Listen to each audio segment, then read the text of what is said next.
Hello,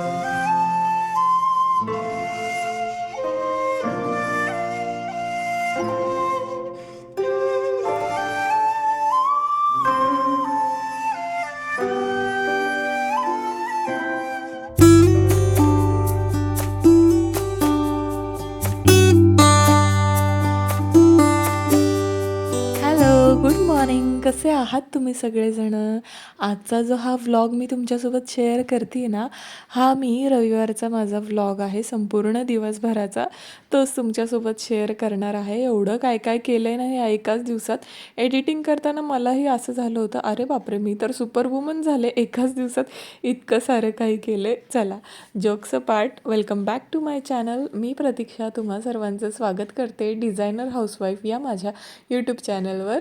आणि माझ्या दिवसाची सुरुवात झालेली आहे. सगळ्यात पहिल्यांदा तर मी दुधाची पिशवी घरामध्ये घेतली आणि ती तापायला ठेवते आहे. कारण आहे ना, शुभची कालपासून तब्येत ठीक नाही आहे आणि ज्यावेळेस तो आजारी असतो तर त्याला दूधच प्यायला लागतं सगळ्यात जास्त. माहीत नाही का, पण 15 दिवसाच्या आतच त्याला पुन्हा ताप आलेला आहे. तर पहाटे 4 वाजता त्याला मी औषध दिलेलं आहे. तर त्यामुळे तोही अजून झोपलेलाच आहे आणि त्याचे बाबा पण झोपलेत आणि मी माझ्या दिवसाला सुरुवात केलेली आहे. दूध वगैरे तापायला ठेवूयात म्हटलं, म्हणजे ते तापलं की गार होईल आणि मग फ्रीजमध्ये ठेवलं की मग साई निघेल. आणि दूध वगैरे ठेवून मी आले आहे माझ्या बाल्कनीमध्ये.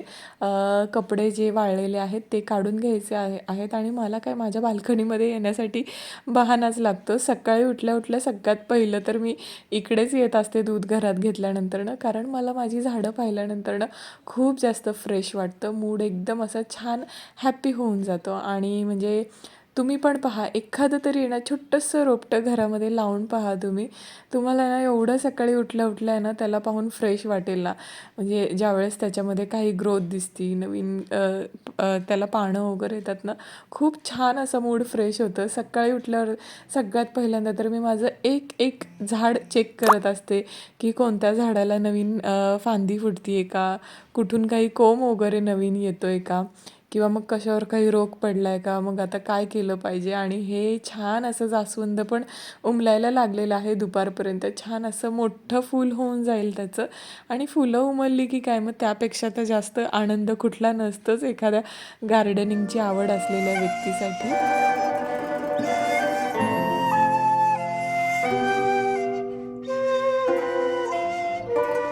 चला तर, छान असा माझ्या गार्डनसोबत मी थोडासा वेळ घालवला की माझा मूड एकदम छान असा फ्रेश होतं. आणि मग मी आलेली आहे माझ्या वर्क रूममध्ये, कारण मला 2 टॉपचं कटिंग करायचं आहे. आणि मला आहे ना आजच संध्याकाळपर्यंत ते द्यायचे आहेत. तर त्यामुळे मला पटकन त्याचं आत्ताच कटिंग करून ठेवलं पाहिजे. कारण कसं, शुभ एकदा उठला ना की मग काहीच काम करता येत नाही. आणि आज संडे आहे तर हेही निवांत झोपणार आहेत. तर त्यामुळे मला काय अशी एवढी घाई नाही आहे माझ्या मागे. म्हणूनच मी थोडीशी लवकरच उठून, कारण संडे म्हटल्यावरती माझाही दिवस थोडासा निवांतच होत असतो. पण आता काम आहे तर त्यामुळे म्हणलं लवकर उठावं आणि करून घ्यावं कटिंग. तर हे जे आहेत ना ते युनिफॉर्मचे 2 कुर्ते मला शिवायचे आहेत. तर तेच इथे मी आता कट करायला घेतलेले आहेत. अगोदर चेक करते आहे की एवढ्या फॅब्रिकमध्ये कशा पद्धतीने सगळं ॲडजस्ट होईल, कारण 2 कुर्ते आहेत आणि स्लीव्ज पण लाँग शिवायचे आहेत. तर तेवढं सगळं बसलं पाहिजे. तर तेच सगळं मी चेक करून घेतलं फॅब्रिक वगैरे. आणि आता इथे लागले मी कामासाठी. मार्किंग वगैरे करून घेतलं आणि दोन्ही कुर्त्यांचं एकाच वेळी कटिंग करून घ्यावं म्हटलं एकावर एक ठेवून. पण ते कापड इतकं जास्त जाड होतं ना, आणि मी कट करायला लागले तर त्याचा आवाजही खूप जास्त व्हायला लागला. म्हणून बेडरूमचं दार लावून घेतलं, कारण म्हटलं शुभची झोप डिस्टर्ब नको व्हायला, कारण ऑलमोस्ट माझं कटिंग होतंच आलं, नाही तर थोड्यासाठी तो उठेल. तर त्याच्यामुळे दार लावून घेतलं आणि कटिंग करून घेतलं. सुरुवातीला मी एका टॉपचं कटिंग केलं आणि मग नंतरनं तेच ठेवून दुसरंही कट करून घेतलं. मला एकत्रच दोन्हीचं करायचं होतं, पण हे फॅब्रिक एवढं जास्त जाड आहे ना की ते मला काही पॉसिबल होत नव्हतं. दोन्ही पण टॉपचं कटिंग मी करून घेतलं आणि ना एकाच वेळी त्यांचे नेकही कट करून घेतले. अगदी सिंपल बेसिक असे राऊंड नेकचेच आहे. तर त्याचा कॅनव्हास वगैरे कट करून घेतला. स्लीव्ज पण कट करायची होती, पण खूप जास्त जोड येत होते दोन्ही पण स्लीव्जला. तर त्याच्यामुळे त्याचं जोड वगैरे द्यायचं ते कटिंग करून घेतलं आणि एक पेपर कटिंग करून घेतलं स्लीव्जचं. म्हटलं नंतर पुन्हा टेप वगैरे हातात घ्यायला नको. आणि ना आता मी तुमच्यासोबत एक छोटासा हॉल शेअर करते आहे, जे की काही मी ड्रेसेस ऑनलाईन मागवले होते. शॉर्ट्समध्ये पण मी हा शेअर केलेला आहे तुमच्यासोबत. आता सकाळपासून तर तुम्ही माझ्या अंगावरती हा नाईट सूट पाहतायच आहे. तो मी फ्लिपकार्टवरून घेतला होता. किती 400 रुपीजचा आहे, रेयॉनमध्ये आहे तो. त्यानंतर हा जो आहे तो मी ॲमेझॉनवरून कुर्ती आणि प्लाझो सेट घेतलेला आहे. इतका जास्त कम्फर्टेबल आहे ना, मला खूप जास्त आवडला. 2 कलर आहे ह्याच्यामध्ये, येल्लो आणि रेड कलरचा. तर रेड माझ्याकडे खूप जास्त कमी आहे, तर त्यामुळे मी रेड कलर घेतलेला आहे. स्लीवलेस आहे, नेक पण खूप छान आहे आणि फिटिंग इतकं कम्फर्टेबल आहे ना, म्हणजे मी हा घरातही घालू शकते. कुठे पटकन शुभला डे केअरला वगैरे आणायला जायचे तेव्हाही मला तो घालता येईल. आणि हा जो तिसरा आहे ना, तो रेडवाला जो आहे ना, तो मी 450ला ॲमेझॉनवरून घेतला होता. तिसरा जो आहे हा कॉर्ड सेट, हा मी घरात घालण्यासाठीच घेतलेला आहे. शॉर्ट आणि वर शर्ट आहे. शर्टला बटन्स वगैरे आहेत, शॉर्टलाही पॉकेट्स आहेत. तर हा मी मिशोवरून घेतलेला आहे. 320 रुपयालाच घेतलेला आहे. तर ह्या सगळ्यांच्या ना लिंक मी डिस्क्रिप्शनमध्ये देईल. हाही खूप छान आहे. आणि आता तुमच्यासोबत हॉल व्हिडिओ शेअर करून झाला. मला ॲक्च्युली शॉर्ट्समध्ये शेअर करायचं होतं म्हणून मी ते शूट करून घेतलं. तर म्हटलं चला लाँग व्हिडिओमध्ये पण शेअर करावं तुमच्यासोबत.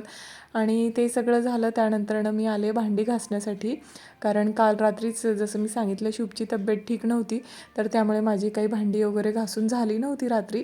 बऱ्याच वेळा असं होत नाही की मी भांडी न घासता झोपली वगैरे, पण त्याची तब्येत ठीक नव्हती. तोही खूप जास्त चिडचिड करत होता. तर त्यामुळे त्याला झोपवता माझीही कधी झोप लागली मलाच समजलं नाही. तर म्हटलं बाकीचं वगैरे सगळं आता आवरून झालं आहे, कटिंग पण झालं आहे. तर आता किचन क्लीन करून घ्यावं आणि मग स्वयंपाक करून घेता येईल झटकीपट. आज संडे असला तरी सिम्पलच मेन्यू असणार आहे, कारण श्रावण चालू आहे. आणि माझी भांडी वगैरे झाली. ओटा क्लीनच करत होते, तर तेवढ्यात शुभ उठला. क्लीन करण्यासाठी ओट्यावरचं सामान मी साईडला ठेवत होते आणि तो उठला. आणि त्याची ही सवय आहे, पहा उठल्यावर स्वतःचं डायपर आहे ना स्वतः आणून तो डस्टबिनमध्ये टाकतं. तसं खूप हुशार आहे माझं लेकरू. आणि आता जरा तो फ्रेश वाटतो आहे. सकाळपासून त्याला ताप पण नाही आहे. पहाटे 4 वाजता मी त्याला औषध दिलं होतं. कालचा पूर्ण दिवस त्याला ताप होता. काल 2 डोस आणि पहाटे 4 वाजता त्याला 3रा डोस दिलेला होता मी. आता तर जस्ट झोपेतून उठलेला आहे, म्हणून त्याचा मूड थोडासा काही ठीक नसतो उठल्या उठल्या. एकदा फ्रेश झाला की मग काय, त्याच्यासारखं कोणी उत्साही नसतंच घरामध्ये.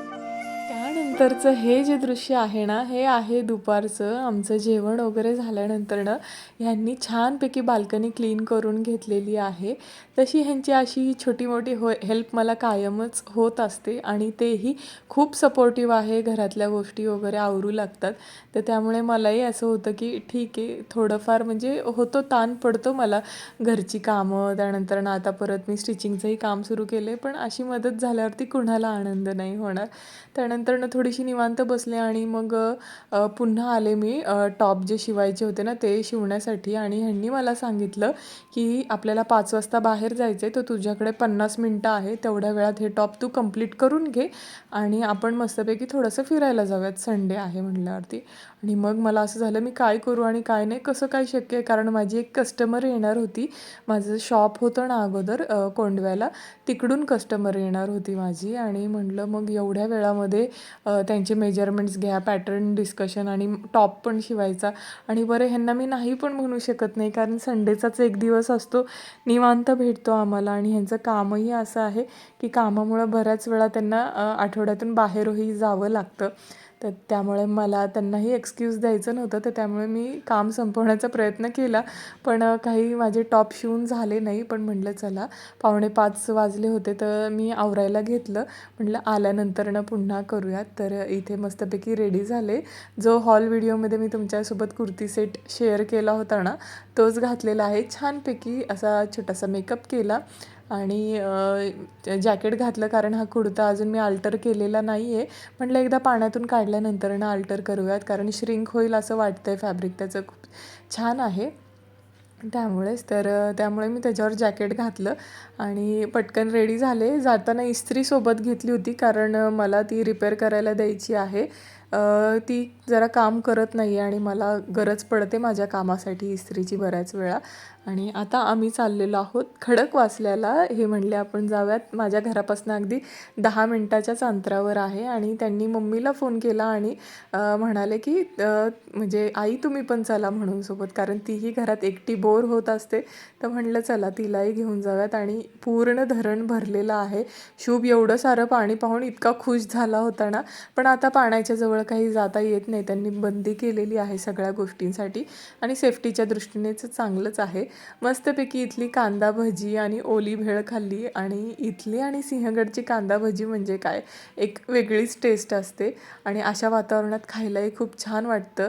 त्यानंतरनं छानपैकी सनसेट वगैरे पाहिला. आणि सनसेट पाहिला म्हणजे हा काही सनसेट पॉईंट नाही आहे, पण छान वातावरण होतं. थोडेसे फोटो वगैरे काढले आणि आम्ही फोटो काढण्यासाठी उतरलो होतो खाली. तर शुभची मस्ती पहा कशी चालली होती. मग घरी आले आणि टॉप शिवायला घेतले पुन्हा. तर तेवढ्यात माझं एक पार्सल रिसीव झालं. कोलॅबरेशनसाठी एक प्रोडक्ट आलेलं आहे मला. तर ते रिसीव केलं आणि झटपट फायनली माझे हे जे टॉप आहेत दोन्ही ते रेडी झालेले आहेत. आता ओव्हरलॉक वगैरे करून घेतलं आणि आता हे नेऊन मी दीदीकडे देणार आहे, कारण तिच्याच इथे आहे ज्यांना द्यायचे आहेत ते टॉप. तर त्याच्यामुळे मी आता जाते दीदीकडे. खूप जास्त दमले. असा माझा हा केऑटिक संडे गेला. तरी मी तुम्हाला स्वयंपाक करतानाचं वगैरे काही दाखवलं नाही, तेवढा वेळ नव्हता माझ्याकडे सगळं रेकॉर्ड करण्यासाठी. आय होप तुम्हाला आजचा हा व्हिडिओ आवडला असेल. जर व्हिडिओ थोडा जरी आवडला असेल तर नक्की लाईक करा आणि चॅनलला सबस्क्राईब करा. भेटूयात नवीन व्हिडिओमध्ये. बाय.